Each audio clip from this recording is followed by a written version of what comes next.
Chapter 1: The Rule and the Ripple. Jenna Nolan liked rules because they didn't waste time pretending. Rules were efficient. Rules were fair. Rules were the reason she could wake up on a Monday without resentment pooling behind her ribs. Her most important rule, written nowhere, enforced everywhere, was simple: you don't date at work. Not because she disliked romance. Not because she'd been burned spectacularly. But because she'd watched enough professional derailments disguised as love stories to know better. She liked her job. She liked being competent at it. She liked that people trusted her judgment and that her ideas survived meetings intact. Dating a coworker was gambling with that. Jenna didn't gamble with rent money. So when her 28th birthday rolled around on a Friday, she allowed herself a rare indulgence instead. Celebration without consequence. The Japanese steakhouse smelled like soy and fire. She sat at the long table, watching the chef flip shrimp tails into his hat while her friends cheered like this was the first time any of them had ever seen it. It wasn't. That was the point. Sarah laughed too loud, already tipsy. Carly filmed everything. David pretended he wasn't impressed and absolutely was. Kevin sat across from Jenna, smiling in the easy, comfortable way he always did, like being there was exactly where he wanted to be. Jenna took it in, the noise, the heat, the familiarity, and let herself feel grounded by it. After dinner came dancing. The club was crowded and sticky and imperfect. Jenna lost one shoe briefly, found it again, and declared the night a success based on that alone. At midnight they spilled out onto the sidewalk, arms slung over shoulders, breath fogging slightly in the night air. To Jenna, David said, raising nothing but his empty hands. The best year yet, they chorused. They always did, and they meant it. 2 nights later, Jenna sat alone on her couch with a glass of wine she hadn't finished and her phone balanced on her knee. She scrolled through photos. Sarah mid-laugh, head thrown back. Carly caught mid-sentence, hands expressive. David leaning into the frame with mock seriousness. Kevin, eyes crinkled, one arm around Jenna's shoulders. She paused on that one longer than usual.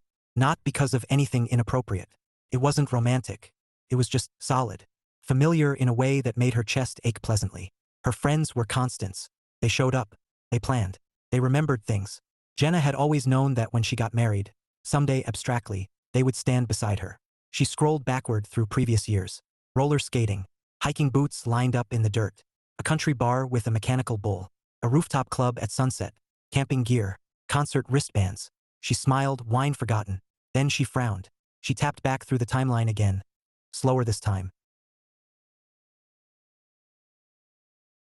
Her stomach tightened, not from confusion, but from the absence of something confusion usually came with: resistance.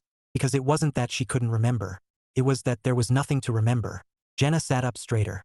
Kevin had been at all of these. Laughing. Helpful. Early. Always early. He remembered everyone's favorite drinks and never complained about plans that weren't his thing. She tried to picture one night that had been for him. Her mind offered her blank space. That's not possible, Jenna murmured. She replayed the past year. Kevin had been there on her birthday, on Sarah's, on Carly's, on David's. He had helped clean up. He had driven people home.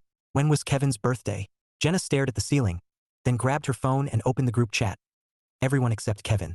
Jenna, what did we do for Kevin's birthday this year? The message sat there for less than a minute before typing bubbles appeared.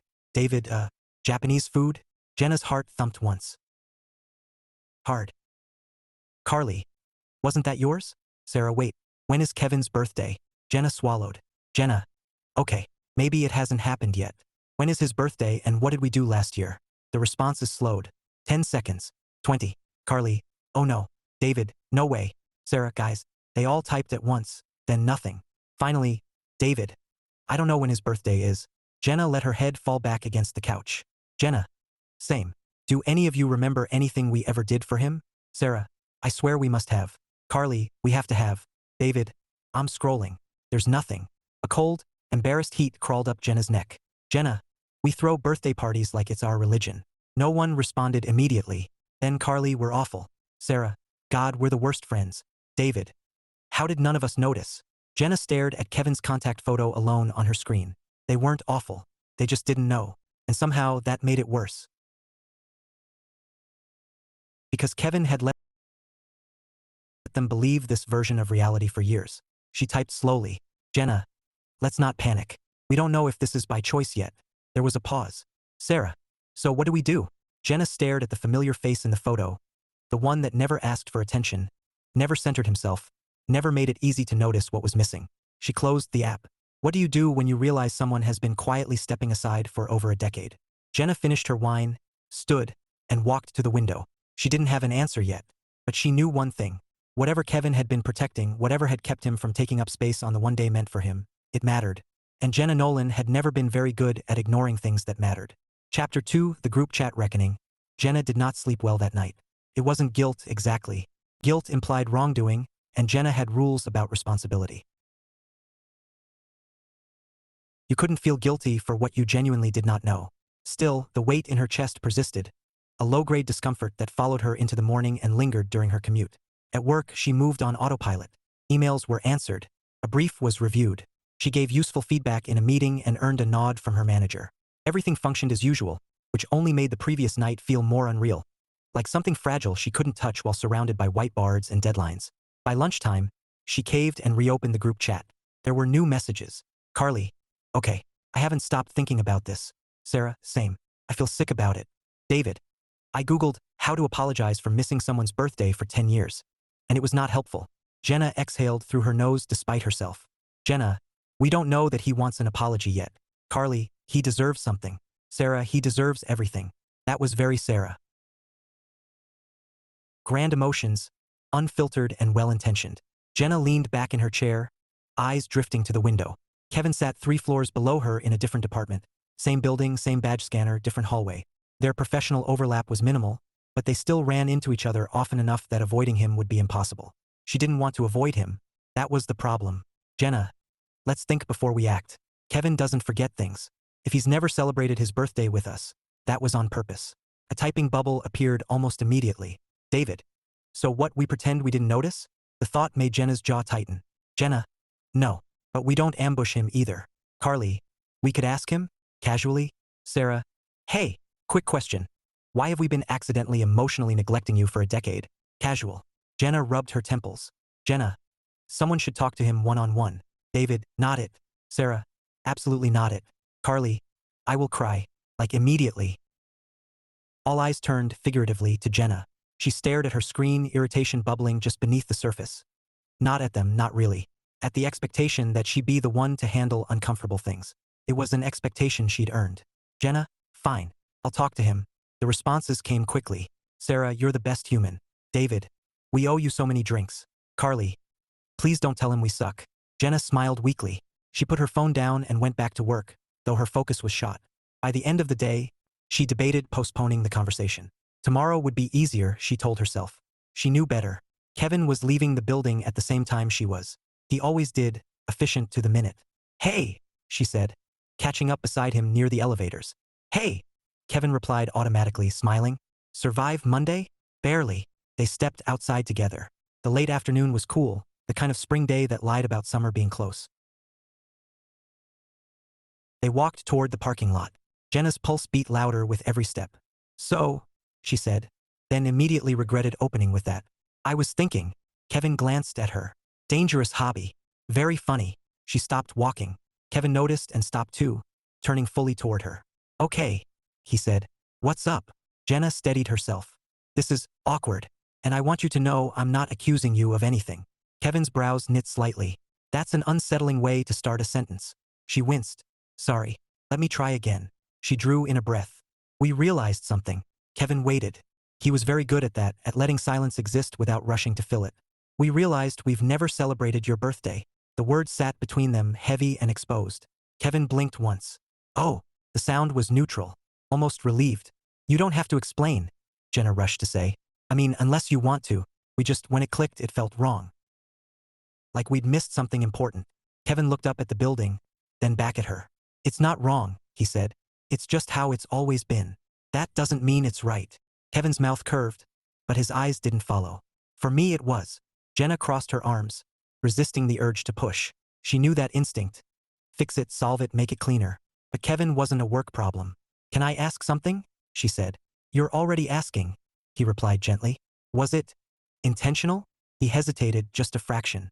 Yes, Jenna nodded. Okay. They stood there, the world continuing around them. Cars started. Someone laughed too loudly nearby. Carly's voice echoed in Jenna's head. He deserves something. She chose her next words carefully. Are you still okay with it? Kevin studied her face. That depends what it is. She met his gaze. Being forgotten. He exhaled slowly, then shook his head. I was never forgotten. I made sure of that. Jenna felt something shift. Not guilt this time, but respect. Then why now? He added. Because now we noticed, she said simply. And noticing changes things. Kevin was quiet for a long moment. I don't avoid my birthday because I hate it, he said finally. I just don't need it. I like celebrating everyone else. That part makes me happy. And the part where you don't get celebrated? He shrugged. It's quieter. Jenna searched his face, wondering what he wasn't saying. I'm not asking you to throw me a party, Kevin continued, half smiling. Please don't do that. I genuinely would rather crawl under my desk. She almost laughed, then caught herself. I wasn't planning a party, she said. I just wanted to know, and to tell you that if you ever want something different, you don't have to handle it alone. Kevin considered that. You guys aren't terrible friends, he said. If that's what you're worried about, you're exactly who you've always been. Jenna swallowed. That's not as comforting as you think. I meant it to be, he said softly. They resumed walking. Kevin's car, he paused. For what it's worth, he added. Thanks for asking. Most people don't. Jenna nodded. You shouldn't have to be noticeable to matter. His smile this time reached his eyes. As he drove away, Jenna remained standing, keys dangling uselessly from her hand. She hadn't fixed anything, but she hadn't ignored it either. And that, unsettling, unresolved, quietly important, felt like the beginning of something she hadn't planned for at all. Chapter 3: The Man Who Doesn't Celebrate. Kevin learned early that the best way to survive an uncomfortable truth was to make it invisible. He didn't lie. He didn't fabricate tragedies or invent stoic philosophies. He simply stepped sideways when the spotlight tilted in his direction and let it slide past him. People rarely questioned that kind of movement. They were grateful, even, one less thing to manage. Birthdays were the easiest thing in the world to step away from. The morning after Jenna confronted him, gently, respectfully, in that annoyingly perceptive way of hers, Kevin woke before his alarm and lay staring at the ceiling of his apartment. The fan made a rhythmic clicking sound he'd meant to fix months ago and never had. The sound grounded him. He replayed the conversation he hadn't expected to have. We realized we've never celebrated your birthday. The phrasing mattered. We realized. Not why didn't you tell us? Not how could we forget? Jenna always spoke like words were tools she handled carefully, as if she respected what they could damage. Kevin rolled onto his side and rubbed his face. He hadn't planned on revisiting this particular quiet corner of his life. And he definitely hadn't planned on Jenna Nolan being the one to peer into it. At work, Kevin was efficient, quietly valuable. He didn't dominate meetings, but when he spoke, people listened because his timing was good. He liked being useful. It gave him a shape. He grabbed coffee from the break room, nodding at familiar faces. Someone wished him a good morning. Someone else asked if he could look over a spreadsheet later. He said yes automatically. He saw Jenna across the open office floor, leaning slightly into her monitor, hair pulled back, focused, composed, professional. He let himself watch her for half a second too long, then looked away. Kevin's birthday was in April. He had not celebrated it since he was 7.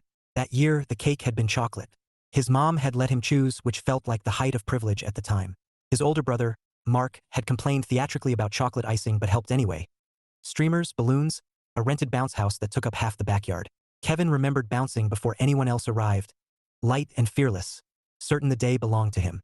He remembered Mark ruffling his hair and calling him Birthday King. He remembered the sound. Metal, wet pavement, the scream that didn't sound like it came from a person at all. Mark had gone to grab more ice from the neighbor's house. He never made it across the street. Adults said words like accident and instant and nothing you could have done. Kevin learned early that understanding wasn't required for grief to make camp in your chest. The candles burned out by themselves that day. By the following year, Kevin didn't want a party. By the year after that, his parents didn't ask. The tradition withered quietly, like something starved of water. Kevin learned to move past his birthday without acknowledging it, the way you step over a crack in the sidewalk instead of stopping to examine it. When he met his friends in college, Jenna included, it never occurred to him to mention it. Birthdays were loud, public. They asked for attention. Kevin was happy to give attention instead. At lunch, David sat across from him, demolishing a sandwich. So, David said, casual to the point of false. Did you have a good weekend? Kevin hummed. Yeah. Yours? Camping trip. Mosquitoes won. Kevin smiled. Easy. Safe. This was what Kevin was good at, normalcy. He curved himself to fit around other people's conversations and never asked them to bend for him. But Jenna noticed bends. That afternoon, she stopped by his desk. Hey, she said, low enough not to draw attention. Hey, he replied, heart rate ticking up an unnecessary notch. I hope yesterday wasn't weird. He considered deflecting. considered offering reassurance he didn't feel. It was unexpected, he said instead. Jenna nodded, accepting the truth without demand. That's fair. He watched her weigh something internally, also fair. I won't bring it up again unless you do, she added. I meant what I said. He believed her. Thank you, he said. She smiled. Real. Brief. Then returned to her side of the office. Kevin exhaled slowly. That night, he didn't go straight home. He walked instead, letting the city soften around him. When he reached his apartment, he sat on the couch without turning on the lights. He hadn't told Jenna everything. She hadn't asked him to. But telling nothing at all suddenly felt like a choice instead of reflex. Kevin's phone buzzed. A message from Sarah. Sarah, just so you know, we love you. No expectations. No pressure. He stared at the words longer than necessary. Kevin, I know. Thanks. He set the phone face down and leaned back. For a long time, Kevin believed avoiding his birthday was about containment, keeping the pain small, manageable, private. But as he stared at the dark ceiling, he realized the real reason. Birthdays were about being seen. And Kevin had spent years convincing himself he was most valuable when he stayed just out of focus. Jenna Nolan had looked directly at him.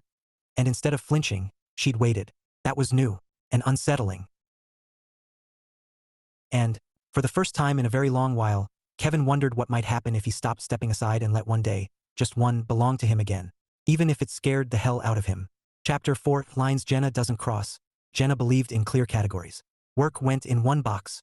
Friends went in another. Romance, when she had time for it, lived somewhere out at the edges, carefully managed, deliberately separate. The boxes kept her life efficient. They kept her from needing to recover from messes she didn't have time to clean up. So it was deeply unfair, she thought, that the universe seemed determined to stack those boxes on top of one another and shake. Monday morning started with an email titled Urgent. Q2 pitch support needed. Jenna read it once, sighed, and read it again. Her team had landed a last-minute opportunity to pitch for a cross-department campaign, internal collaboration, executive visibility, serious upside. The kind of project careers quietly accelerated on. She scanned the list of supporting analysts. Her stomach dropped. Kevin Miller. She leaned back in her chair and exhaled slowly. This was not a problem. This was not even unexpected. People worked together. Adults did this every day. The fact that Kevin existed simultaneously as her friend, her almost confidant, and now her assigned collaborator did not violate any policy. Still, she hated the flutter of awareness that came with seeing his name where it didn't belong. They met in a small conference room just after lunch. Kevin arrived early, of course, and had already pulled up data on the screen. Hey, he said as she stepped in. Neutral. Professional. Hey, she returned, grateful for the tone. Thanks for jumping on this so quickly. No problem. I figured speed might help. It always did. They spent the first 20 minutes in pure work mode. Metrics. Demographics. What messaging had succeeded, what hadn't. Jenna watched Kevin move easily through the material, thoughtful and precise without being flashy. She'd always known he was competent. She hadn't known how much she liked seeing it applied here. So if we anchor the campaign on user behavior instead of predicted growth, Jenna said, pointing to the screen, we can argue scalability without overpromising. Kevin nodded. That gives us data we can defend instead of optimism we have to sell. Exactly. Their eyes met. Something passed between them, not flirtation, not tension. Exactly. Recognition. As if they were seeing one another through a new lens and realizing the image held. Jenna broke eye contact first. Let's build around that. They did. An hour later, they emerged with a framework strong enough to be dangerous. Jenna felt energized in the way she always did when her mind caught fire. Nice work, she said as Kevin shut his laptop. You too, he replied. You steer conversations well. Her mouth curved despite herself. That's a polite way to say I interrupt people. Kevin smiled faintly. You do it with purpose. She paused. Compliments at work were fine. Encouraged, even. This one landed differently. Well, she said briskly, gathering her things. Let's refine this for tomorrow. They parted without incident. Or so she told herself. By Wednesday, the campaign had momentum. By Thursday, people had noticed. Didn't know you and Kevin were a team, Carly said casually in the break room. Too casually. We're not, Jenna replied automatically. We're temporarily collaborating. Carly's eyebrow lifted. That was oddly defensive. Jenna grabbed her coffee and forced herself to relax her shoulders. It's work, she said. That's it, Carly hummed. Just saying, the way he looks at you during meetings. Jenna raised a hand. Stop, Carly smiled, unrepentant. Your rules are showing. That night, Jenna stayed late reviewing slides. Kevin passed her desk on his way out. Still here? He asked. Barely awake, she admitted. You want another set of eyes? She hesitated. This was harmless. This was efficiency. This was not a date. Sure, she said. They worked quietly, the office thinning around them. At one point, Kevin leaned in to point out a flaw in a graph, close enough that Jenna caught the clean scent of his soap. Her focus stuttered. She straightened, subtle but decisive, reclaiming her space. Kevin noticed. Of course he did. Sorry, he said softly. Force of habit. It's fine, she replied. Too quickly. Silence stretched. I should go, he said after a beat. Yeah. He packed up, paused. For what it's worth, he added. I don't want this to be uncomfortable. It's not, Jenna said. That was true. And not. He left. Jenna stared at the door long after it closed. At home, she called her father. Hi, sweetheart, he said warmly. Do you ever regret being careful? She asked, surprising herself. Her father chuckled. That depends.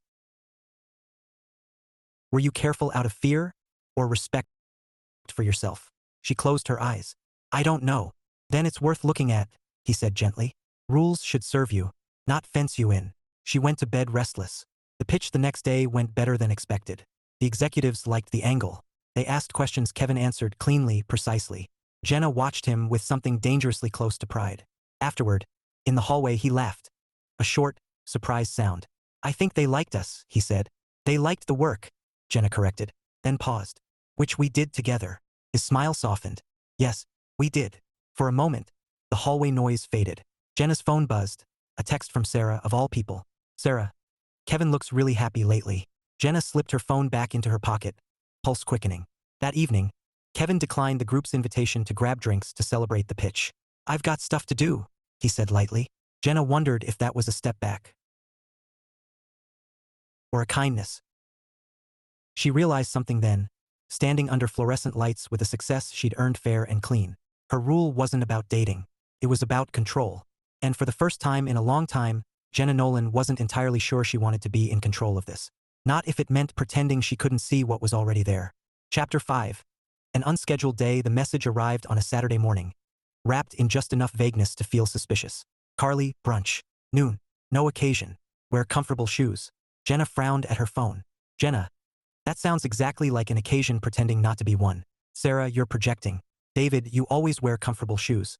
Jenna set the phone down and stared at the ceiling of her apartment. They had agreed, explicitly, not to throw Kevin a birthday party. Kevin had been clear. No cake, no candles, no performative fix designed to ease everyone else's guilt.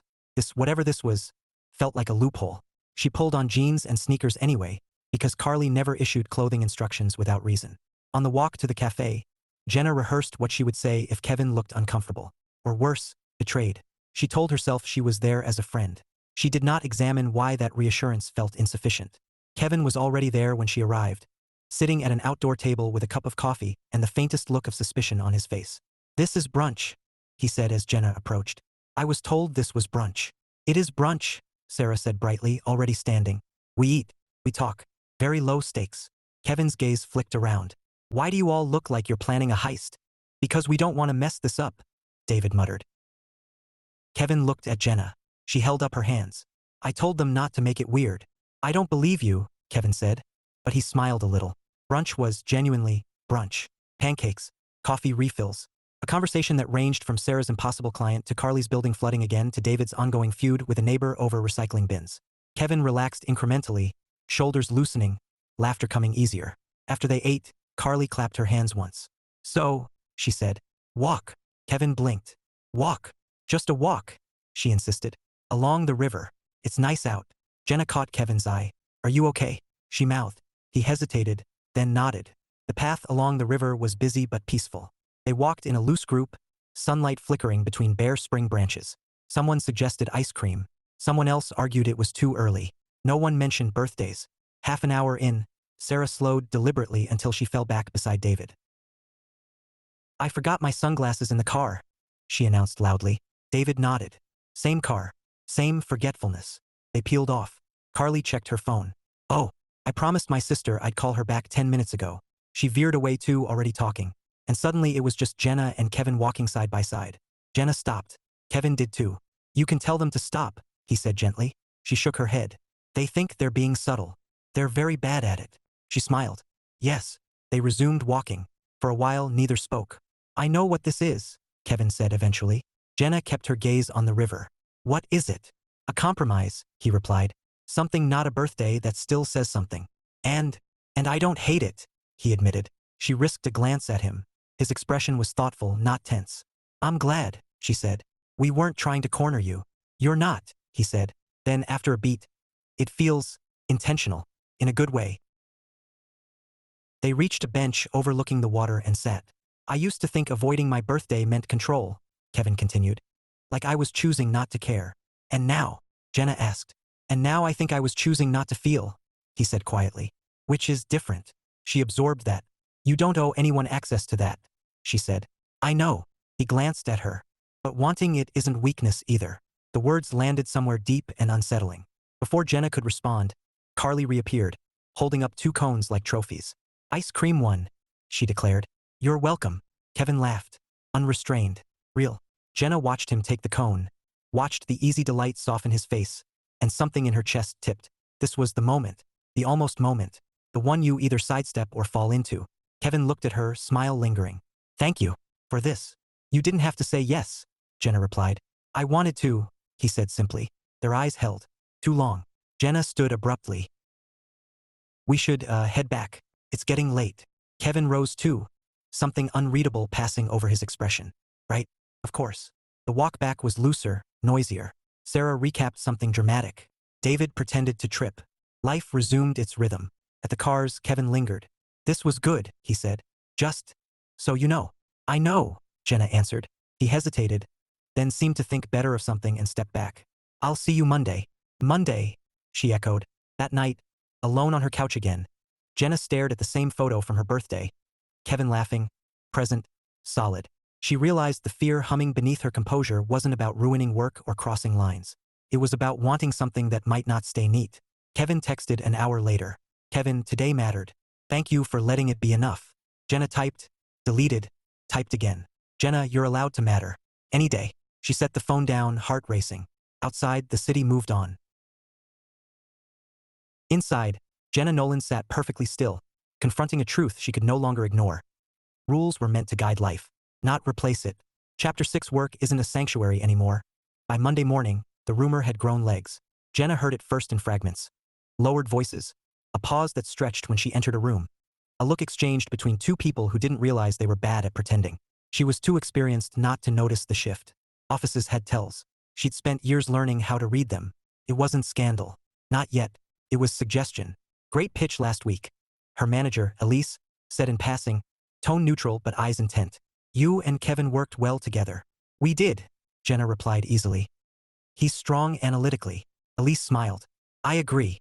Nothing more. Nothing less. Still, Jenna's stomach tightened as she walked back to her desk. She prided herself on being predictable in the ways that mattered. Reliable, focused, determined. She did not blur lines. She did not bring personal complications into professional spaces. Yet here she was, hyper-aware of Kevin's presence even before she saw him, of the fact that he hadn't looked at her yet that morning, hadn't stopped by her desk, hadn't sent a message about the follow-up notes they were supposed to finalize. She opened the shared document. Nothing new. At 10:30, the team gathered for a brief check-in. Kevin sat across from her, posture composed, expression unreadable. When someone asked a question that clearly fell into his wheelhouse, he answered smoothly, but without the usual easy back and forth he and Jenna had slipped into last week. It was subtle and deliberate. After the meeting, Jenna waited, fingers hovering uselessly over her keyboard. When Kevin finally stood to leave, she caught his eye. Got a minute? She asked. Actually, he replied, already shifting his bag onto his shoulder. I'm running behind. Can it wait? Her throat tightened. Sure. He nodded once and walked away. Jenna stared after him, a quiet heat rising under her ribcage. This was not how professionals handled things. She told herself she was overreacting, that Kevin was busy, that pulling back was reasonable, that the change didn't mean anything beyond caution. By lunch, she no longer believed herself. She cornered David in the break room. Has Kevin said anything to you? She asked. David blinked. About what? About work. Or anything else. He studied her face, then shrugged. He mentioned he was taking a step back from the project. Said he didn't want to muddy things. Jenna's chest tightened. Muddy how? David hesitated. Jenna. What? The optics. Around you too. The word landed like a slap. Nothing happened. Jenna said flatly. I know, David replied. But offices don't run on proof. They run on stories. Jenna left without responding. Back at her desk, she stared at the screen until the lines blurred. She'd followed every rule. She hadn't crossed anything. And yet, she pulled up the campaign follow-up deck and made the revisions herself. When someone asked where Kevin's data validation was, she answered smoothly. When Elise looked mildly surprised, Jenna met her gaze and held it. Still solid. Still controlled. The project moved forward. Kevin remained professionally distant. That night, Jenna lay awake replaying conversations that hadn't happened yet. The danger wasn't that she'd broken rules. It was that she'd believed rules were enough to protect her. Her phone buzzed close to midnight. Kevin. I'm sorry if I seemed off today. She sat up immediately. Jenna, you did. Can we talk? It took longer than usual for the dots to appear. Kevin, that might be a bad idea. Her jaw clenched. Jenna. Why? Kevin.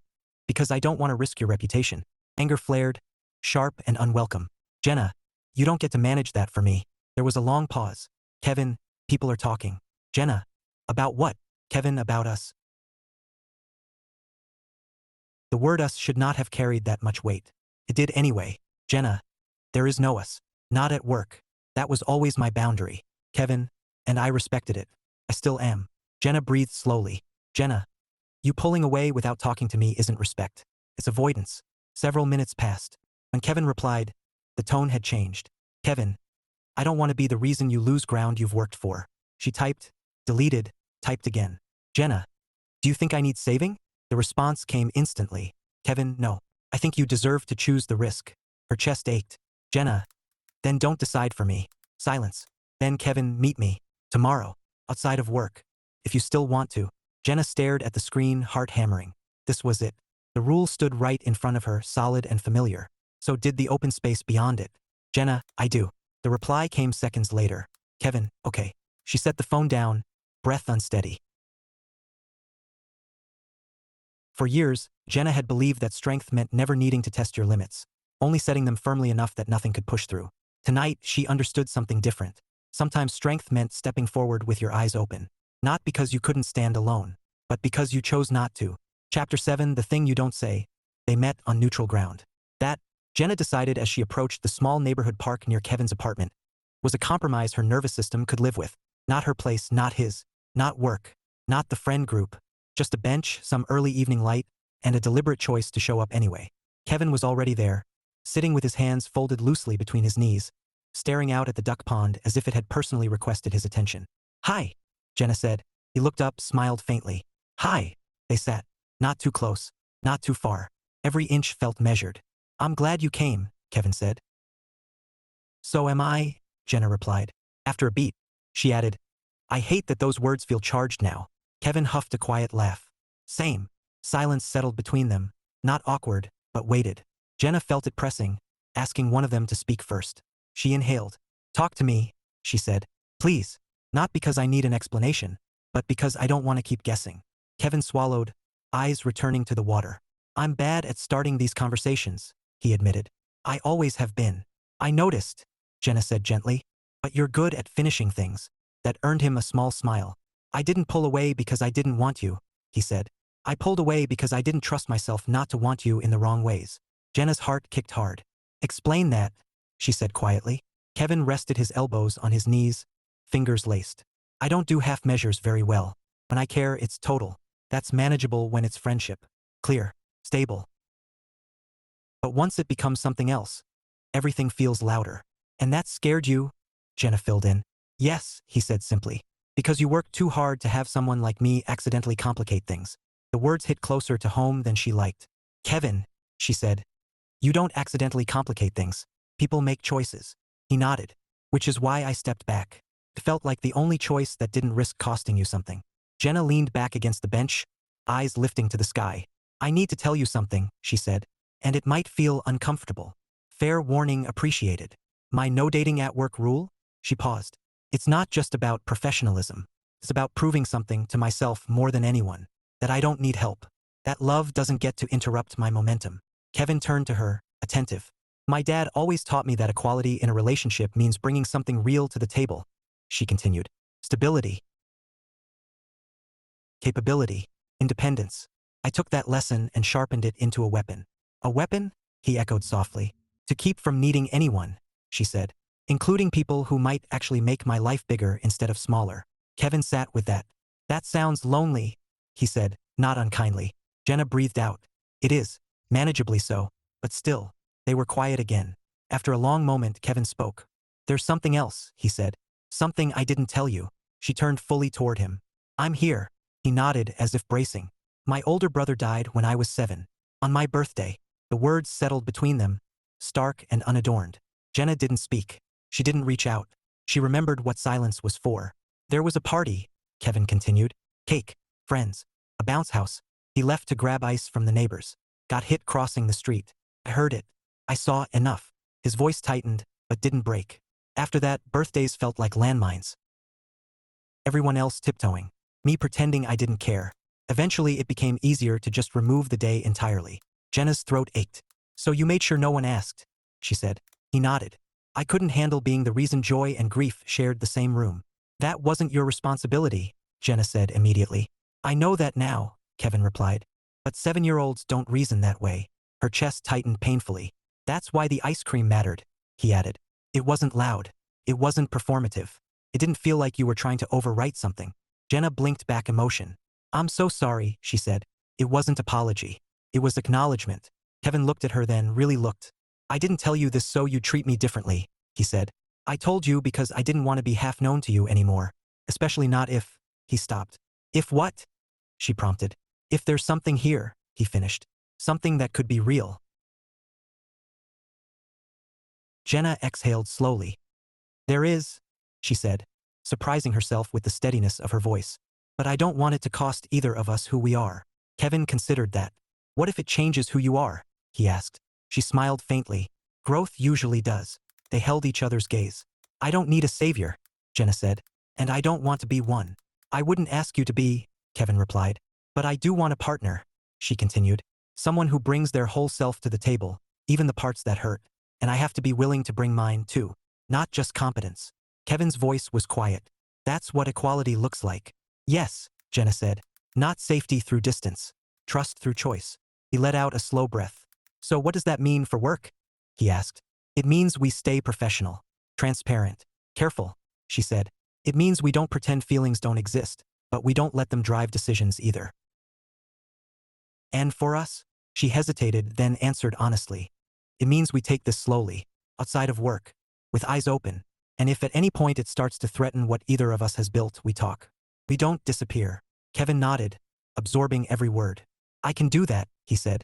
I want to do that. Jenna smiled soft, certain. Good, she said, because I'm done pretending not to want things. They stood together, the park growing quieter as the sun dipped lower. Kevin reached out, not touching her, just offering his hand. Jenna took it, not because she couldn't stand on her own, but because she chose not to. Chapter 8, the best year yet. Kevin woke up before his alarm on the morning of his birthday. He stared at the ceiling, heart already awake, body not far behind. The familiar hum of anxiety was there, expected, almost courteous in its punctuality, but it felt quieter than it used to, less like a siren, more like a question. He sat up, ran a hand through his hair, and let himself name the day, April 16th. For the first time in 20 years, he didn't immediately step away from it. Kevin checked his phone. No barrage of notifications. No group message exploding with emojis and expectations. Just one text, timestamped an hour earlier. Jenna. Good morning. No pressure. Coffee later? He sat there for a long moment, the corners of his mouth lifting despite himself. Kevin, yeah, coffee sounds good. They met at a small cafe neither of them frequented often. Another deliberate choice. Neutral ground again. Jenna arrived in jeans and a soft sweater, hair loose, face open. Happy birthday, she said. Not loud, not ceremonial. Just true. He exhaled. Thank you. They ordered, sat by the window. Outside. The city moved on, blissfully unconcerned. I keep thinking I should feel more, Kevin admitted. Or less. Something definitive. Jenna smiled faintly. Important days don't always announce themselves. Sometimes they just show up. They talked about nothing for a while. Work in careful abstractions. Sarah's terrible taste in men. David's latest outdoor obsession. Jenna listened in that way she did when she wasn't planning her next sentence. Eventually, she leaned back. I need to ask you something, she said. And I want you to know there's no wrong answer. He nodded. Okay. The door opened behind him. Kevin turned and froze. The cafe filled with familiar faces. Not loud, not shouting, just there, smiling, present. Carly lifted a hand in a small wave. Sarah wiped at her eyes already. David looked like he'd practiced not making eye contact for exactly this moment. Kevin's breath caught. Jenna stood beside him, steady. "It's not a party," she said gently. "No singing, no cake, just people who love you choosing today." His voice was uneven. "You said—" "I know," Jenna replied. "You didn't want your birthday turned into a performance. This isn't that. This is a decision. You're allowed to say no." Kevin looked at his friends, at the care in their restraint, at the way not one of them moved closer until he did. 20 years of practiced avoidance wavered. He took a step forward. Sarah burst into quiet tears. David cleared his throat roughly. "We brought muffins, in case coffee shops felt safer than candles." Kevin laughed.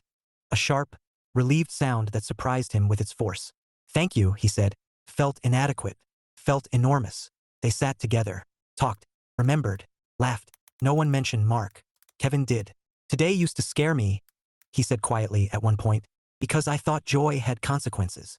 Jenna's hand found his under the table. "It still does," she said. "But so does joy's absence." Later, when they drifted apart naturally, errands, plans, life continuing, Kevin and Jenna lingered by the door. "So," Kevin said, nervous in a way that made her heart soften, "this feels like a beginning." "It is," Jenna agreed. "What do we do with that?" She smiled, confident and warm. "We choose it. Every day it makes sense. We talk when it doesn't. And we don't disappear." Kevin nodded. "That sounds sustainable." She laughed. "God, listen to us." He grinned. Marketing and analysis. Romance was always going to be a project plan. They stepped outside together, sunlight bright, the air almost warm. Kevin looked at her, really looked. "This is the best year yet," he said. Jenna squeezed his hand. "For the first time," she replied. "I think that's not just a phrase." They walked on side by side. Not because they had to, not because they were afraid to walk alone, but because they chose to.